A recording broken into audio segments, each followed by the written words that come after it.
বিশ্বনবী তিনবার ঘোষণা দিলেন যে সে জান্নাতি। মুসনাদে আহমদ ইবনে হাম্বলের হাদিস, চমৎকার একটা ঘটনা। কানগুলো খরগোশের কানের মতো খাড়া করে শুনেন।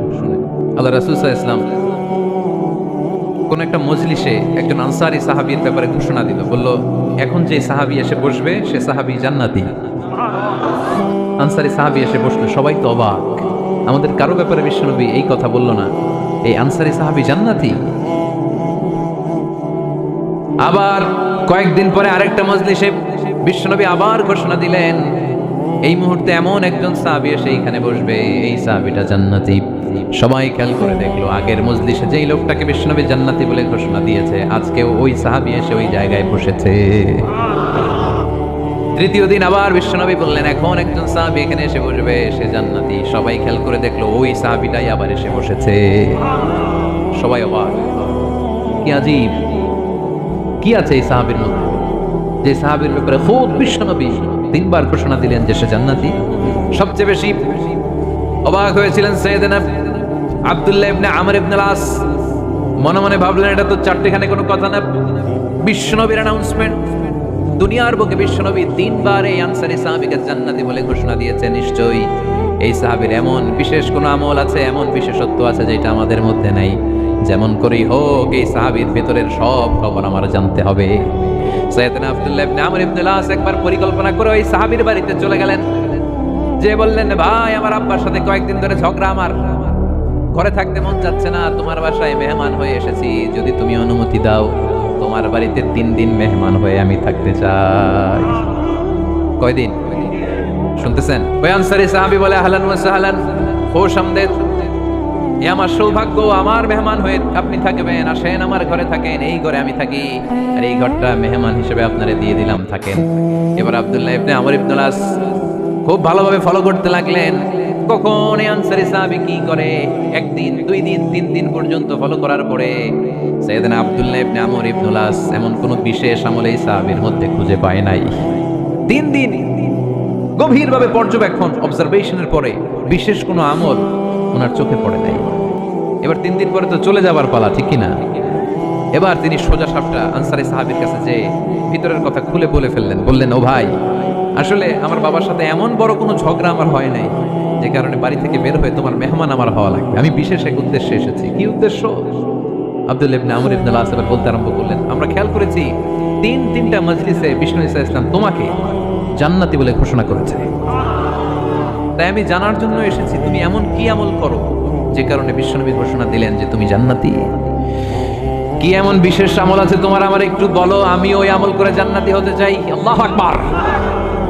এবার আনসারী সাহাবী মুখ খুললেন, উনি বললেন, ও ভাই আব্দুল্লাহ ইবনে আমর ইবনে আল-আস, এমন কোনো বিশেষ আমল আমার নাই, হালাল পন্থায় রুজি করি, ব্যবসা করি, নামাজের সময় নামাজ পড়ি, রাতে এসে ঘুমিয়ে যাই, ফজরের আগ দিয়ে উঠে তাহাজ্জুদ করি, সময় মতো জিকির আজকার করি, কোরআন তেলাওয়াত করি, কিছু দান সদকা করি, সবাই যা করে আমিও তাই করি, স্পেশাল কোনো আমল আমার জীবনে নাই।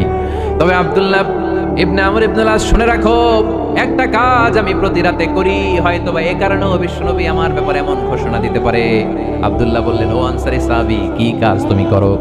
এবার আনসারী সাহাবী বলতে লাগলেন, প্রতি রাতে যখন আমি আমার বিছানায় ঘুমোতে যাই, আমি কারো ব্যাপারে কোনো রাগ, কোনো হিংসা, কোনো ক্ষোভ অন্তরে নিয়ে ঘুমাতে যাই না। ওই দিন যার সাথে যা হয়েছে সবাইরে মাফ করে দিয়ে মিটমাট করে একটা প্রশান্ত অন্তর নিয়ে আমি বিছানায় ঘুমাতে যাই। ওই দিনে কেউ আমার গালি দিছে, কেউ আমার বকা দিছে, কেউ আমার বিরুদ্ধে মিছিল করছে, উল্টা পাল্টা যে যাই করুক না কেন, আমি কিচ্ছু মনে রাখি না। আবি ইলা ফিরাশি, আমি এমন ভাবে আমার বিছানায় যাই, ওয়ালাইসা ফি কলবি হিকদুন আলা আহাদ, এমন অবস্থায় আমি শুয়ে পড়ি যে আমার হৃদয়ে কারো ব্যাপারে, আমার হৃদয়ে কোনো ক্ষোভ নাই, কোনো হিংসা নাই, কোনো অহংকার নাই, সব রাগ ক্ষোভ ভুলে গিয়ে সবাইকে ক্ষমা করে দিয়ে আমি বিছানায় ঘুমাতে যাই। এজন্যই বিশ্বনবী এই সাহাবীকে 3টা মজলিসের ভরা মজলিসের মধ্যে জান্নাতি বলে ঘোষণা করেছে। এই হাদিস থেকে শিক্ষা হলো, আমরাও যদি প্রতি রাতে বিছানায় ঘুমোতে যাওয়ার আগে সবাইরে মাফ করে দিয়ে মনের যত ক্ষোভ জ্বালা যন্ত্রণা আছে সব ভুলে যে বিছানায় ঘুমাতে পারি, এই সাহাবীর মতো আমাদেরকেও জান্নাতি হিসেবে কবুল করবে কে? পারবেন আজকে থেকে? বিছানায় যাওয়ার আগে কি করবেন? আজকে সবাইরে মাফ করে দেব, যে আমার উপর জুলুম করছে ওই বিচার আল্লাহ করবে। কে কি বললো ওটা দেখার দরকার নেই। কারো ব্যাপারে কোনো ক্ষোভ, কোনো তিক্ত অভিজ্ঞতা, জ্বালা যন্ত্রণা অন্তরে রাখবেন? রাখলে লাভ না লস। এটা আরো জ্বালা দিবে আমার, এটা আরো ভেতর থেকে কষ্ট দিবে। It will burn me inside, ভিতরে জ্বালিয়ে পুড়িয়ে শেষ করে দিবে। এগুলো বয়ে বেড়াতে চাই না আমি সব মাফ করে দিতে চাই। চিল্লায় বলো ঠিক কিনা? এজন্য আল্লাহ বললেন আমার মুত্তাকিন বান্দাদের 3 নাম্বার বৈশিষ্ট্য, তারা অন্যের প্রতি রাগ ক্ষোভ অন্তরে পুষে রাখে না। অন্তরে রাগ ক্ষোভ জ্বালা পেলে পুষে রাখে না, বরং সবাইকে মুত্তাকি বান্দারা ক্ষমা করে দেয়। পারা যাবে? কি করবেন? ক্ষমা করব। কি করবেন? আল্লাহ আমাদেরকে ক্ষমা করুক, এটা আমরা চাই কি চাই না? আল্লাহ আমাদেরকে ক্ষমা করুক, এটা আমরা চাই, কিন্তু আমরা আমাদেরকে ক্ষমা করতে পারি না। যদি আল্লাহর কাছে ক্ষমা পেতে চান তাহলে আগে নিজেরা নিজেদেরকে ক্ষমা করে দেন। আল্লাহ ভুল করছি, আল্লাহ মাফ করে দাও, ক্ষমা করো। আমি ক্ষমা চাইতেছি, কিন্তু আমি ক্ষমা করি না আরেকজন। তুমি ক্ষমা করো না, তুমি ক্ষমা চাও কোন সাহসে? মা যাদাল্লাহু আবদান বিআফবিন ইল্লা ইজ্জান। আল্লাহর হাবিব ফরমান, কোন বান্দা যদি অন্য বান্দারে ক্ষমা করে দেয়, আল্লাহ ওই বান্দার মর্যাদা বাড়িয়ে দেয়। ওয়া ইন তা'ফু ওয়া তাসফাহু ওয়া তাগফিরু ফাইন্নাল্লাহা গফুরুর রহিম। তুমি যদি অন্যরে মাফ করে দাও, তুমি যদি অন্যের ভুল ক্ষমা করে দাও, তোমার ভুলগুলো ক্ষমা করে দিবে কে? আল্লাহুম্মা ইন্নাকা আফুউন কারীম। কদরের রাত্রে আমরা পড়ি, আল্লাহ তুমি ক্ষমাশীল, তুহিব্বুল আফওয়া, ক্ষমা করাকে তুমি ভালোবাসো। ফাআফু আন্নি, আল্লাহ তুমি আমারে ক্ষমা করে দাও।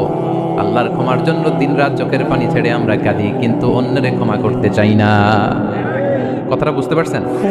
আমরা আল্লাহর ক্ষমা চাই, কিন্তু আমরা আমাদেরকে ক্ষমা পেতে হলে আগে ক্ষমা পেতে হলে আগে ক্ষমা। মনে থাকবে তো? আমরা আসলে অতীতকে বয়ে বেড়াই,